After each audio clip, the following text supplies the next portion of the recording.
Hello everyone, welcome back to my channel. मैं हूं मनीषा यादव और आज जो है हम कंट्रोल स्ट्रक्चर्स के बारे में पढ़ने वाले हैं। देखो, कंट्रोल स्ट्रक्चर्स का जो है अब तक हमने इसका जो था हमने दो टाइप होते हैं हमारे। वो फर्स्ट जो होता है वो होता है हमारा डिसीजन स्टेटमेंट, और नेक्स्ट वन जो होता है वो हमारा रिपीटेटिव स्ट्रक्चर। देखो, डिसीजन स्टेटमेंट्स जो है वो हमने कल वीडियो में क्लियर कर ली थी। अगर आपने वो वीडियो नहीं देखी तो आप चैनल पर अवेलेबल है, वहाँ पर जाके आप उसको देख सकते हो।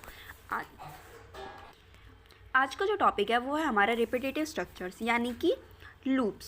देखो, लूप क्या होता है, जैसे कि नेम से ही आपको क्लियर हो रहा है कि लूप यानी कोई भी एक चीज़ जब तक रिपीट होती है जब तक कि वो एक सेटिस्फाइड आंसर उसको नहीं मिल जाता है। तो सिमिलरली देखो, लूप भी जो है ना हमारी जावा के अंदर ऐसे ही वर्क करती है कि a loop involves the repeating some portion of the program either a specified number of the times और until the particular condition is being satisfied. देखो, कुछ प्रोग्राम्स को, कुछ कंडीशंस को वो जब तक रिपीट करती है जब तक जो है एक सेटिस्फाइड आंसर यूज़र को प्रोवाइड नहीं कर देती है। ओके, तो उससे कुछ स्टेप्स होते हैं कि फर्स्ट स्टेप क्या होता है कि एंट्री पॉइंट एंड इनिशियलाइज। देखो, डेटा को एंट्री करना है ना, इनिशियलाइज करना। बॉडी ऑफ द रिपीटेशन, किस वैल्यू को कहाँ से जो है वो रिपीटेशन करना शुरू करती है। ना अगर हमें सेटिस्फाइड आंसर मिल जाता है देन एग्जिट पॉइंट, वहाँ से जो है वो एग्जिट कर देती है। अगर मान लो सेटिस्फाइड आंसर नहीं मिलता है, कंडीशन गलत है, तो वो वैसे भी उसको जो है वो नेग्लेक्ट कर देती है, वो स्किप कर देती है, वो उस चीज़ को वर्क ही नहीं करती, आपको एरर्स शो होने लग जाएंगे। देखो, जो हमारा एंट्री पॉइंट इनिशियलाइजेशन है ना, कुछ इस टाइप से ये वर्क करता है। इसके जो है क्या होते हैं, इन अ रिपीटेटिव स्ट्रक्चर बिफोर और at the point of the entry into the structure. देखो, किसी भी स्ट्रक्चर को रिपीट करने से पहले जो है हम किसी भी डेटा को आप एंटर करोगे तभी तो जाकर उसको रिपीट करोगे ना। तो some variables are initialize when it which are control. तो कुछ हम जो है वेरिएबल्स को इनिशियलाइज करते हैं, लाइक कुछ वेरिएबल्स लेते हैं जिसको हमें उसको रिपीट करवाना होता है एट द स्पेसिफाइड आंसर, जब तक वो प्रोवाइड ना करवा दे during execution of repetitive structure. Okay, next जो है वो है हमारा लूप। लूप क्या वर्क करता है कि set of statements are executed using a repetitive structures. देखो, कोई भी स्टेटमेंट्स को वो एग्जीक्यूट करता है एक रिपीटेटिव स्ट्रक्चर के अंदर।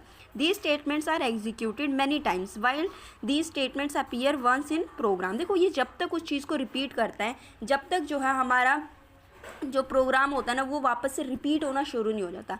लाइक अगर आप लोगों ने डिवीज़न किया है, लॉन्ग डिवीज़न मेथड कर रखा है, तो आप उसके अंदर भी देख सकते हो कि कुछ इसी टाइप से वर्क करता है कि हम डेसिमल के बाद जो है हम 2 या 3 वैल्यूज़ को सॉल्व करते हैं, या फिर मान लो हमें डेसिमल नहीं लेना, सिंपली अगर हम लॉन्ग डिवीज़न मेथड का यूज़ करते हैं तो जब तक हमारा जो होता है जो रिमाइंडर आ रहा होता है उसके अंदर हम जब तक जो है ऐड करते जाते हैं, जब तक जो होता है हमारा जो क्वेश्चन होता है वो रिपीट होना शुरू नहीं हो जाता। लाइक अगर आपका क्वेश्चन जो है वो 2 3 है, अगर मान लो जब तक ये रिपीट नहीं होता ना 2 3 2 3, तब तक जो है हम उस डिवाइड को करते रहते हैं। तो सिमिलरली इसके अंदर भी वही चीज़ है कि ये जब तक उसको रिपीट करता है जब तक जहाँ से आपने स्टार्ट किया था वो वहाँ नहीं पहुँच जाता। नेक्स्ट होता है हमारा एग्जिट पॉइंट। देखो, there must be an exit point. हर एक प्रोग्राम के एक एग्जिट पॉइंट होता है। जब आपकी जो है इनफाइनाइट टाइम तक लूप हो जाती है तो वो क्या करता है, एक प्रोग्राम को एग्जिट कर देता है। अब है हमारे, देखो जो हमारा रिपीटेटिव स्ट्रक्चर है ना, फर्दर जो होते हैं इसके हमारे 3 पार्ट होते हैं। लाइक 3 स्टेटमेंट्स के ऊपर ये वर्क करता है। First one is your while statement and do statement, next one is your four statement. देखो, पहला जो है हमारा वाइल स्टेटमेंट क्या वर्क करता है कि the while loop is often used when the number of times the loop has to be executed is known as the advance. देखो, इसका जो जनरल फॉर्म है ना उससे समझो, आपको बहुत इजीली जो है ये समझ में आ जाएगा।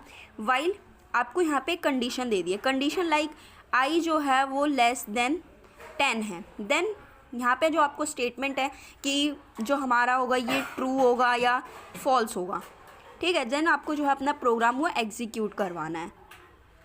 अगर वो चीज़ ट्रू है तो वो जो है वो स्टेटमेंट वर्क करेगी, अगर फॉल्स है तो वो जो है बाहर हो जाएगी, वो वर्क नहीं करेगी। देखो, इसके सीक्वेंस किस टाइप से कि कौन कौन से ऑपरेशंस का जो आप यूज़ करते हो इसके अंदर, किसी भी वाइल लूप या किसी भी और लूप के लिए। देखो, हर एक लूप का ना एक अपना अपना तरीका होता है, एक अपनी अपनी स्टेटमेंट होता है, स्ट्रक्चर होता है, कैसे उसको हमें वर्क करवाना है। तो वाइल का क्या है कि इवैल्यूएट द कंडीशन। पहले क्या करोगे आप, कंडीशन इवैल्यूएट करोगे if the condition is true. देखो, जैसे कि मैंने आपको बताया कि अगर कंडीशन ट्रू होगी then the execute this statement. तो क्या करोगे आप, अपनी कंडीशन को एग्जीक्यूट करोगे and then repeat the step 1, और क्या करोगे, जो आपने कंडीशन इवेल्युएट करवाई थी ना उसको फर्दर आगे रिपीट करोगे। If the condition is false, मान लो कि अगर आपकी कंडीशन फॉल्स आ जाती है, then the control is transferred out of the loop. तो वो क्या करेगा, वो जो कंडीशन जो हमारा स्टेटमेंट होगी ना वो लूप के बाहर हो जाएगी, मीन्स अब उसका कोई काम नहीं है वहाँ पे। देखो फ्लो चार्ट से समझो, आपको और भी इजीली जो है फ्लो चार्ट से समझ में आएगा। लाइक हमने यहाँ पे जो है एक कंडीशन दे दी उसको, ठीक है, अगर कंडीशन ट्रू होती है तो जो है वो हमारी इसको वर्क करेगा, ट्रू करेगा, ठीक है। अगर मान लो कंडीशन फॉल्स होती है तो वो वर्क ही नहीं करेगा, बस यहाँ से जस्ट जो है अपना बाहर हो जाएगा चुपचाप, कोई उसके यूज़ ही नहीं है जब कंडीशन ही फॉल है। लाइक अगर मैं बोल रही हूँ कि y जो है ग्रेटर देन 10 है, बट यहाँ पे जो मैंने स्टेटमेंट दिया है कि फॉल्स, तो ये चीज़ तो गलत होगी ना, ये तो ट्रू होना चाहिए कि हाँ भाई है। तो कुछ इस टाइप से जो है वो हमारी वाइल स्टेटमेंट जो है वो वर्क करती है। नेक्स्ट जो है वो है हमारी डू स्टेटमेंट। देखो जो डू स्टेटमेंट होती है ना, in while statement condition is evaluated for. देखो उसमें क्या होता था हमारे वाइल स्टेटमेंट के अंदर कि पहले हम क्या करते थे, किसी भी कंडीशन को इवेल्युएट करते थे, then the body of the loop may not be executed at all of the condition is not satisfied. देखो अगर हमारी कंडीशन ही सेटिस्फाई नहीं होगी तो वहीं पे जो है वो चीज़ें स्टॉप हो जाती थी, हमारी स्टेटमेंट तक बात पहुंचती ही नहीं थी, बिकॉज ऑफ कंडीशन ही अगर रॉन्ग दे रखी है आपने तो स्टेटमेंट तक बात जानी ही नहीं है। तो इसके अंदर वाइल लूप के अंदर हमारा कुछ इस टाइप से वर्क करता था। बट देखो जो डू वाइल लूप है ना, उसमें क्या होता है कि उसमें थोड़ा चेंज है।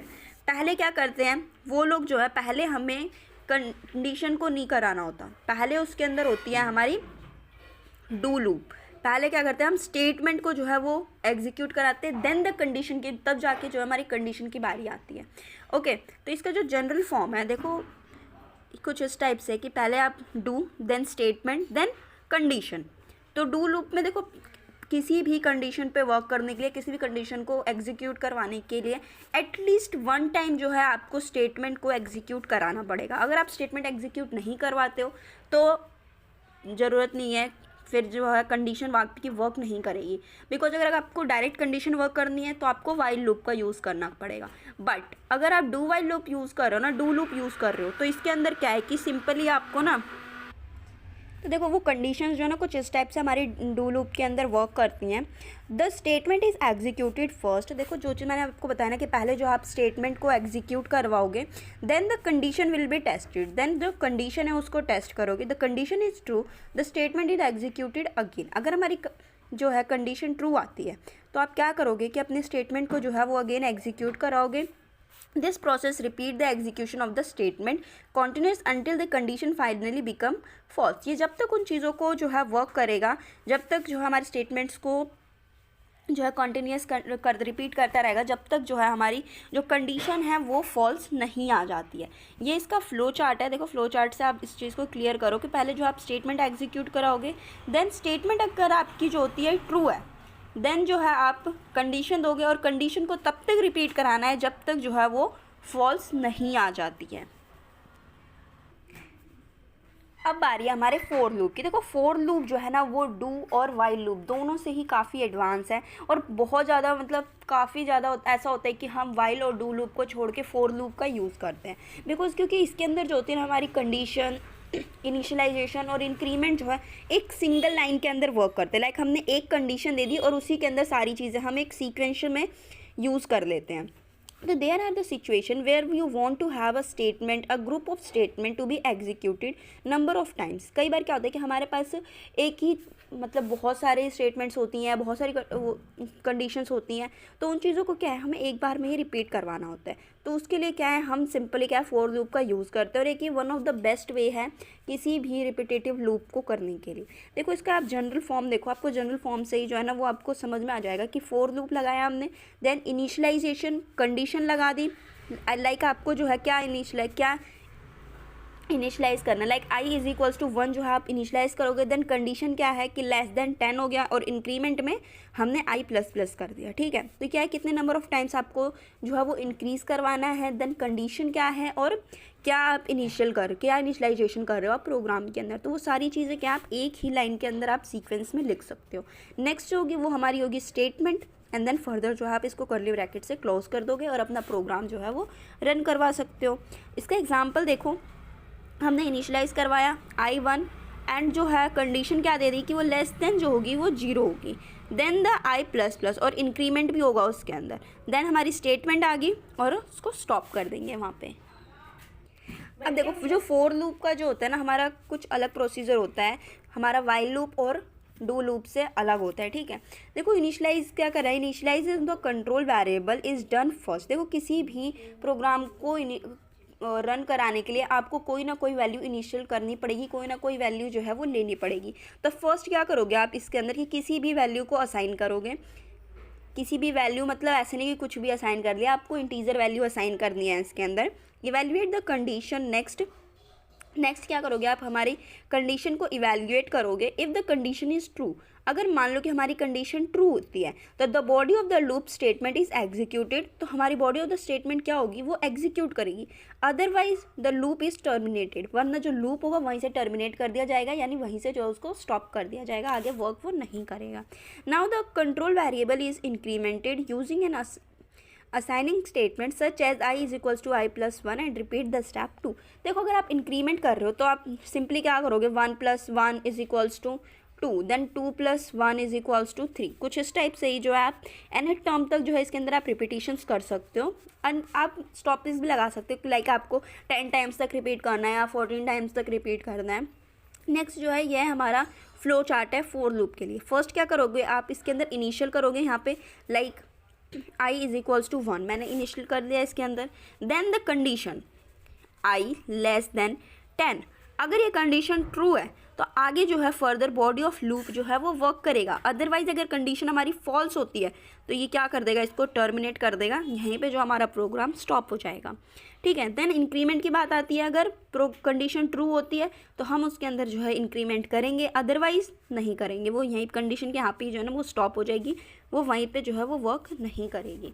तो ये थे हमारे do loop, for loop and while loop. वो जावा के अंदर और बाकी प्रोग्राम्स के अंदर भी देखो ये सिमिलर ही वर्क करते हैं, कोई इसमें ज़्यादा चेंजेस नहीं होते हैं कि लाइक अगर आप सी कर रहे हो या C++ कर रहे हो कि उसमें ज़्यादा चेंजेस होंगे, नो, सिमिलर वर्क होता है इनका। And thank you for watching this video, I hope आपको वीडियो अच्छी लगी होगी। Thank you. अगर इससे रिलेटेड आपको कोई भी डाउट हो तो आप मुझे कमेंट बॉक्स में कमेंट करके बता सकते हैं।